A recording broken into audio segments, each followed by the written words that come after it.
Assalamualaikum warahmatullahi wabarakatuh. Perkenalkan, nama saya Vira Santi, NPM 19640040, kelas 5B Rek Pagi, Banjarmasin, dosen pengampu Pak Adi Surya STMT, Fakultas Teknik Prodi Teknik Sipil, Universitas Islam Kalimantan Muhammad Arsyad Al-Banjari, Banjarmasin.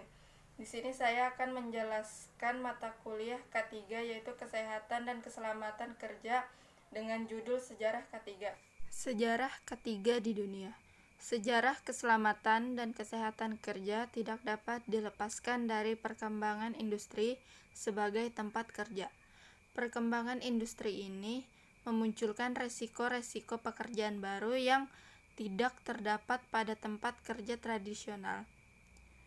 Pada saat manusia mulai memutuskan untuk bekerja, memenuhi kehidupannya, maka pada saat itu pula K3 atau keselamatan dan kesehatan kerja ada. Pada saat bekerja, mereka mengalami kecelakaan dalam bentuk cedera atau luka. Mereka dengan menggunakan akal pikirannya berusaha mencegah terulangnya kecelakaan serupa. K3 Prasejarah. Sejarah K3 sudah dimulai sejak zaman prasejarah. Pada saat itu, manusia harus sudah memulai berburu, bertani, dan pekerjaan lain yang mendukung aktivitas kehidupannya. Berbagai macam cara sudah dipikirkan oleh manusia zaman prasejarah, seperti dibuatnya alat bantu macam kapak, pisau, api, semuanya untuk memudahkan pekerjaan manusia. Manusia zaman prasejarah juga bisa berburu dengan sekelompok. Hal ini tentunya memperkecil resiko selama berburu, karena ada rekan sekelompoknya yang siap menolong jika muncul kejadian yang tidak diharapkan. K3 pada abad pertengahan. Pada abad pertengahan, ada yang sudah diberlakukan pembayaran terhadap pekerja yang mengalami kecelakaan sehingga penyebab cacat atau meninggal. Masyarakat pekerja sudah mengenal akan bahaya uap di lingkungan kerja sehingga disyaratkan bagi pekerja yang bekerja pada lingkungan yang mengandung uap harus menggunakan masker. K3 era mendatang. Perkembangan K3 pada masa yang akan datang tidak hanya difokuskan pada permasalahan K3 yang ada sebatas di lingkungan industri dan pekerja. Perkembangan K3 mulai menyentuh aspek-aspek yang sifatnya publik atau masyarakat luas. Penerapan aspek K3 mulai menyentuh segala sektor aktivitas kehidupan dan lebihnya bertujuan untuk menjaga harkat dan martabat manusia serta penerapan hak asasi manusia demi terwujudnya kualitas hidup yang tinggi.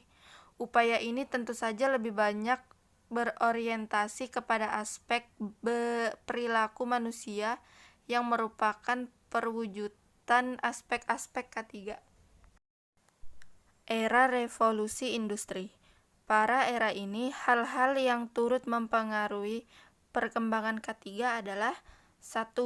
Penggantian tenaga hewan dengan mesin-mesin seperti mesin uap yang baru ditemukan sebagai sumber energi. 2. Penggunaan mesin-mesin yang menggantikan tenaga manusia. 3. Pengenalan metode-metode baru dalam pengolahan bahan baku atau khususnya bidang industri, kimia, dan logam. 4. Pengorganisasian pekerjaan dalam cakupan yang lebih besar perkembangannya industri yang dipotong oleh penggunaan mesin-mesin baru. 5. Perkembangan teknologi ini menyebabkan mulai munculnya penyakit-penyakit yang berhubungan dengan pemanjaan karbon dari bahan-bahan sisa pembakaran. Kesimpulan, tantangan keselamatan dan kesehatan kerja di zaman modern bagi Indonesia bahkan lebih besar lagi. Pada tahun 2012 saja, 9 pekerja meninggal setiap harinya akibat kecelakaan kerja. Bahkan dunia keselamatan kerja Indonesia baru saja dihantam oleh tragedi Mandom, dan tragedi pabrik petasan di Tangerang. Hal ini harusnya tidak membuat kita cepat puas atas pencapaian keselamatan dan kesehatan kerja di Indonesia dan selalu bersemangat untuk mengatasi tantangan yang ada ke depannya.